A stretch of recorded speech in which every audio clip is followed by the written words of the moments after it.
Where's my grandma? She, Richie, don't. Back the fuck up! She wanted me to tell you something. Now, I'm gonna give you a chance to run. At the beginning of the movie, we are shown a man named John. John is driving home from somewhere in his car. Looking at John's face, we feel like he is very worried about something. He stops his car outside his house. Just then, a man comes out from inside his house. John tells him, "Sorry, I couldn't give you the payment last month." Hearing this, Peter says, "No problem, our accounts are settled now." He laughs and walks away from there. John gets out of the car and checks the post box of his house. In it, John finds many notices. These notices were sent because John had not paid back his bank loans. John looks at all those notices, throws them in the dustbin, and starts going inside the house. Seeing this whole sequence of events, we find out that John is in a lot of debt. John comes inside his house and calls out to his kids and wife, but he gets no response. Then John puts his wallet, keys, and cell phone, everything on the table. He gets upset and starts drinking. Suddenly, from behind the table, John's wife and his kids jump out to surprise him. Surprise! What the? He gets angry at his wife and kids, who are actually wishing him a happy birthday. Later, John realizes his mistake and says sorry to his kids. He tells them to go to their room. John's wife, Joni, puts a cake in front of John and asks, "Did you sell the house or not?" John says, "Not yet, but I will sell it soon." Hearing this, Joni gets a little disappointed and says, "So you failed in this task." John replies, "Joni, do you have any idea what kind of financial trouble I am going through right now? I am trying every effort so we can get out of these difficulties." Joni says, "But your efforts are not enough. I am taking the kids out." Saying this, Joni takes the kids and leaves the house. After Joni leaves, John goes out through the back door of his house. John starts looking at his house's pool. The work on it was still incomplete. Just then, John's doorbell rings. John opens the door and there is a man standing outside. That man says his name is Richie. Richie tells John, "My car has stalled outside your house. Will you give it a little push?" Hearing this, John gets ready to help Richie. Richie sits in the car and John pushes his car from behind. As soon as Richie hits the accelerator, fire shoots out of the car's silencer, exhaust. Because of this, John's leg gets burned and he gets injured. Richie had done all this to John on purpose. John starts yelling at Richie. Just then, Richie gets out of his car. He opens his car trunk, takes a gun from behind his back, and starts walking towards John to kill him. But suddenly, Richie sees a little girl standing in the park. Seeing that girl, Richie puts his gun back. John gets angry at Richie, so Richie calms John down. Richie tells John to come with him to the hospital. Because Richie insisted so much, John sits in Richie's car. Inside the car, Richie apologizes to John. On this, John says, "It wasn't your fault." Moving on, Richie starts asking John about his work. John tells Richie that he works in real estate, but he is not happy with that work because there are rackets and scams going on there. While talking about all this, Richie increases the speed of his car. He starts telling John about the features of the car. John was getting a little scared, but he was trying to tolerate Richie's madness. This truck, man. Next, Richie stops his car at a petrol pump. There, Richie tells John, "I hope you enjoyed driving with me, John. You have a very nice house and you must have a beautiful wife too, and you must have kids too, John." Suddenly, one thing bothers John and he asks Richie, "How do you know my name?" Richie says, "You told me your name yourself." John doesn't remember anything, so he thinks maybe he did tell him his name. Then the boy working at the petrol pump asks Richie for payment. Richie gives him his card. Then that boy asks Richie for his ID card. Richie gets angry at the boy about this. The boy says, "This is a normal procedure. That's why we have to ask for the card. You can go into the cabin and pay the manager." Richie goes to the petrol pump office to make the payment. Just then, John's eyes fall on a man filling petrol near the car. John starts watching the activity inside the gas station through the car's mirror. Then John looks back towards the man filling petrol, but that man was not there, and the petrol pipe was lying on the ground. John finds all this very strange. Just then, Richie comes back from the gas station to the car. John asks Richie, "Did something happen in there?" Richie says, "No need to worry, I made the payment." Richie takes the car and leaves the petrol pump. On the way, John tells Richie, "The hospital was left behind. Where are you taking me? Drop me at my house." But Richie does not listen to John. He starts forcing him to come have a drink with him. John doesn't understand why Richie is doing this. Richie stops his car outside a bar. There was a no parking board there. John tells Richie, "You can't park your car here. You need permission for this." Richie says, "No problem, I will handle everything." Hearing this from Richie, John starts walking away from there. John goes to a store where a lady is talking on the phone. John tells that lady, I want to make a call to my wife, but I don't have my wallet. Will you let me make a call? But that lady tells John to pay first. When John picks up the phone to call, the lady picks up a stick bat and threatens John. John puts the phone down and leaves. Next, John goes into that bar for help. He asks the man sitting at the counter for permission to use the phone. The man signals towards the phone and gives him permission. John starts going to use the phone. Just then, on the way, a man bumps into him and spills beer on John. That man's name is Trevor. He used to work with John. Trevor, while talking, sees John's condition and starts making fun of him. While listening to Trevor's talk, John goes to make a phone call. He sees Richie sitting in a booth there. Richie tells John, I knew, John, that you would come back soon. I didn't want to hurt you. I just wanted to help you. Hearing this, John says, don't worry about me. Worry about that fat lady sitting at the phone booth who spoke rudely to me, and my boss Trevor who spilled beer on me and made fun of me. John calls his wife. But he cannot talk to his wife because she doesn't answer. Then John starts to leave. He tells Richie to stop following him. After John leaves, Richie looks angrily at Trevor, the man who made fun of John. John goes to the washroom and comes back. He sees that Richie was not there anymore, and Trevor was also not visible anywhere in the bar. Just then John sees Tammy. She was dancing. She was John's friend. As soon as Tammy sees John, she hugs him. John? She asks, what are you doing here? John says, I need a car to go back home. Hearing this, Tammy gets ready to drop John home. John comes out of the bar to go home. He sees that many police cars were coming there. Tammy also comes there. She starts opening her car door. Just then, Richie arrives. He tells John about the phone shop lady, and he says to John, I need to go home too, John. Will you drop me home in this car? Because I parked my car in the wrong place. Some people towed it away. When Richie was talking to John and Tammy, he had hidden a stick bat in his hand, and this was the same stick that the phone shop lady used to threaten John. John refuses to take Richie in the car. Then Tammy tells John, if you know him, then I have no objection to dropping him home. Next, John drives the car. Richie says, John, you drive very slow. And Richie starts talking to Tammy in a strange way. He starts teasing her. John forbids Richie from talking to Tammy like that. Suddenly, a big truck comes behind John's car, and it hits John's car. John and Tammy don't understand why the truck driver is doing this. Richie tells John, you fought with that phone booth lady, that's why her boyfriend is chasing you. Hearing this, John asks Richie, what did you do with that lady? Richie says, I just explained things to her. But my method was a little different. After the truck passes them, John stops his car. John gets out of the car and starts yelling at the truck driver. Richie sits in the driving seat and starts the car. The truck driver also gets out of the truck holding an iron rod. He tells John, you killed my girlfriend, I won't spare you.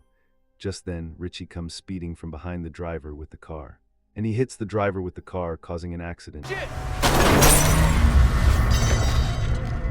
Tammy gets out of the car and looks at the driver. John asks Tammy, where is your phone? Tammy says it is in the car. John searches for Tammy's phone, but he doesn't find it. John gets angry at Richie and asks him about the phone. Richie says, I don't know where the phone is. And he tells John and Tammy to come with him so they can reach somewhere and call an ambulance. On the other side, at the petrol pump shop where Richie went inside to pay, the police find the dead bodies of 9 people. The police are shocked that they found 9 bodies there, but no eyewitness. Then police officer Frank says, find someone who saw something. Then a lady police officer comes to him and says, we found someone. Next, John and Tammy go to someone's house to make a call. John calls out for help in the house, but no one answers John. Then Richie kicks the door and enters the house. No one was answering John. Then John also goes inside the house. John is about to use the phone kept there. Just then Richie comes to him. John tells Richie, look, whoever you are, whatever you want, I will tell the police everything truthfully.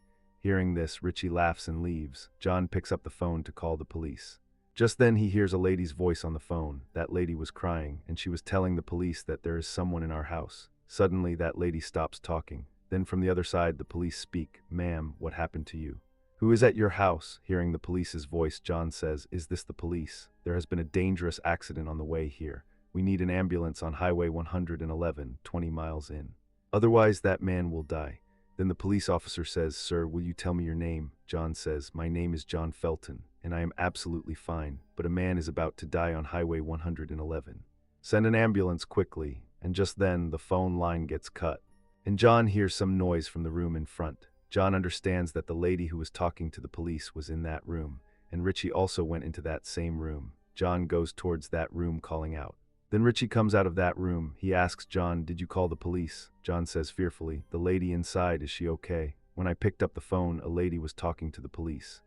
Richie says nothing and walks out of there. After Richie leaves, John goes into that room and looks. Seeing everything there, John also comes out of the house. Just then, a child comes from behind the house, and that child has a gun in his hand.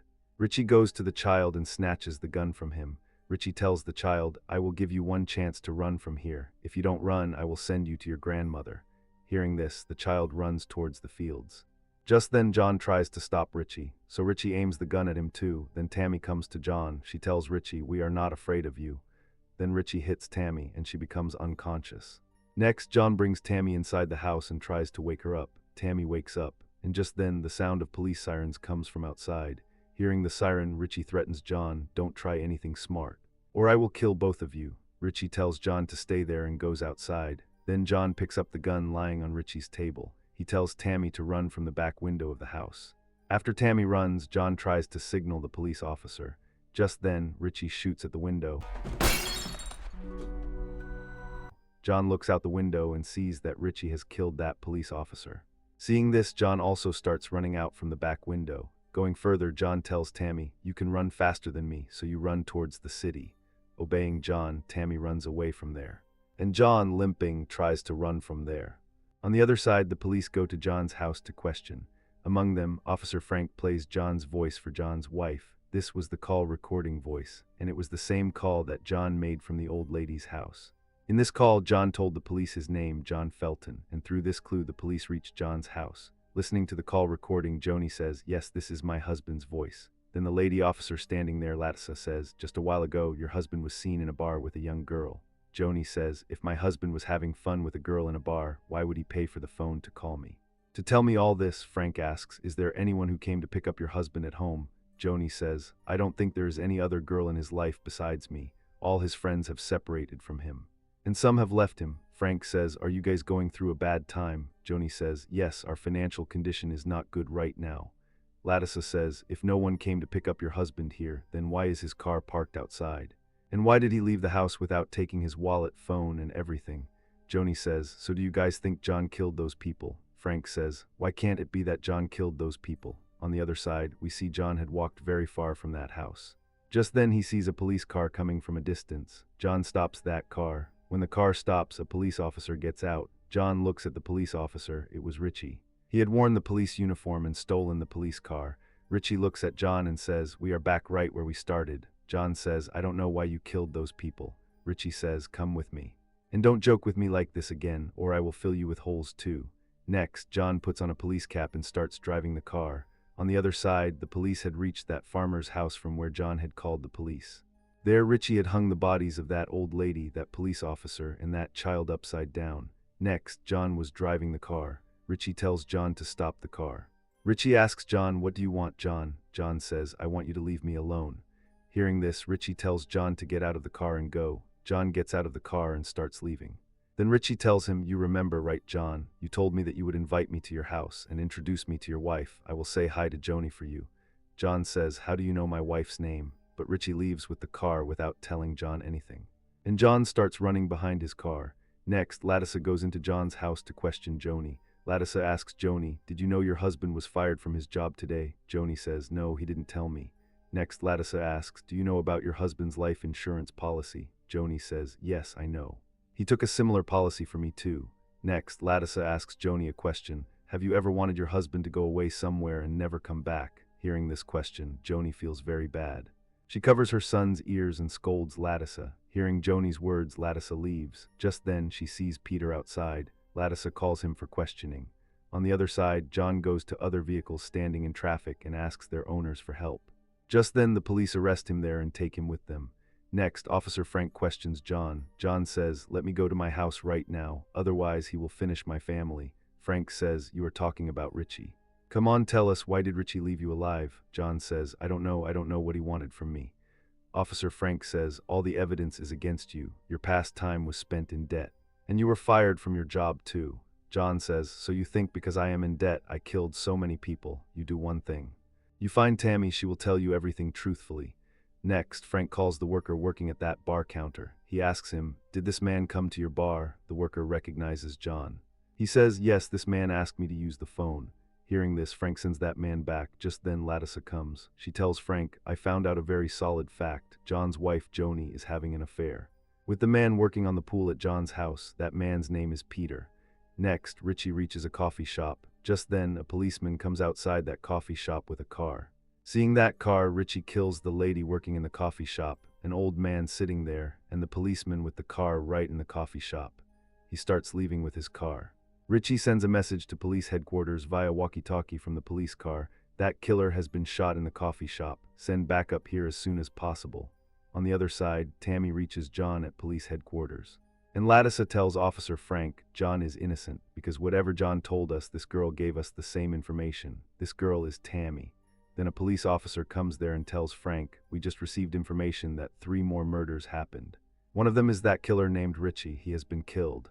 Hearing this, Officer Frank believes that Richie has truly been killed. Next, Tammy and John are leaving police headquarters. Just then, they meet John's wife, Joni, outside. Joni asks John, "What is this girl doing here?" Tammy says, "I came to help John." Joni says, "I am grateful to you for this." John says sorry to Tammy and goes to his wife and kids. Frank tells John, "A little while ago, Richie was killed by one of our officers. But until the matter is completely settled, our officers will keep watch outside your house." On the other side, Joni brings a drink for Richie. Richie starts questioning Joni, asking if John told her what happened. Joni says, "No, he hasn't talked to me about this yet." She makes an excuse and goes into the kitchen. When Joni starts going back to Richie, she sees Richie is not there. Just then, John also arrives there. He hears the sound of Richie whistling from the children's room. Then Richie comes out of the children's room. Seeing Richie, John gets very scared. John tells Joni to go and check the children's room. Joni goes upstairs to look and tells John, "The kids are fine." John goes to Richie and says, "What do you want from me after all?" "I'm going to call the police." Richie says, "You invited me to dinner, and I have come here to have dinner and to meet your wife. If you step outside the house, John, I will finish your whole family." Just then, Joni comes down and gets angry at Richie. Joni tells Richie to leave. Scared, John says, "No, he won't go anywhere. He is our guest, and he will have dinner with us." Next, Richie, John, and Joni, all 3 are having dinner. Joni is also scared of Richie. Richie asks Joni for another sharp knife. Joni goes to get the knife. Richie tells John, "John, do you know when you saw me for the first time today?" John says, "When you came to my door." Richie says, "No, you saw me for the first time when you were sitting in your car this morning, thinking about your pathetic life. Then I drove my car past your car quickly, and your eyes fell on my car. After that, you were talking to that boy who works in your house. Will you not ask me how I know all this?" John says, "Because you must be following me." Richie says, "But why? Why would I follow you?" Just then, Joni comes there. Richie makes Joni sit there and says, "So John, think, why did I ring your doorbell today? And Joni, will you tell John why I knocked on the door this morning, and why the back door of your house was open? And why did you take your kids and leave the house at that exact time?" Hearing all this, Joni tells John, "John, what nonsense is he talking? I have never seen this man in my entire life." Richie says, "Yes, you have never seen me. You sent someone else to me. She doesn't love you, John. She has been lying to you until now. She is having an affair with someone, and she wanted you to die. She got me the contract to kill you. I came to kill you here today. But I couldn't kill you because I saw the truth about your family in your eyes." Hearing all this, Joni starts screaming, "I didn't do anything like that." John stops Joni. John chokes Joni's neck. John lets Joni go. Then Joni takes out the knife from near her and starts attacking John with the knife. But John grabs her knife. Then Richie tells John to kill Joni. John takes the knife from Joni and is about to kill her, but he stops. Richie comes close to John. Then John stabs Richie with the knife. John and Richie have a fight. Fighting, they both come out of the house. They are bent on killing each other. By then, the police also arrive there. Latissa takes aim and shoots Richie dead. Next, doctors check John. Officer Frank questions John. Officer tells John, "We want to question your wife further." John says, "But what proof do you have against her?" Officer Frank says, "Whatever Richie told you." "And the statement you gave," John says, "but I don't believe his words." Officer Frank says, "Can you give us any other reason why we shouldn't question your wife?" John says, "Because she is my wife." Hearing this, the police officers leave without taking Joni with them. After that, John and Joni do not say a word to each other. In bed, Joni asks John, "John, will everything be okay?" John gives no answer. He turns off the room light, and the movie ends right there. So friends, seeing the end of the movie, we can guess why Richie was after John. Richie came to kill John, but he couldn't kill John because he thought John was a good person, and he seemed troubled. Joni was having an affair with Peter, who worked at John's house, and John's situation was also not good. That's why Joni wanted to get John killed so she could get John's insurance policy money and continue her affair with Peter.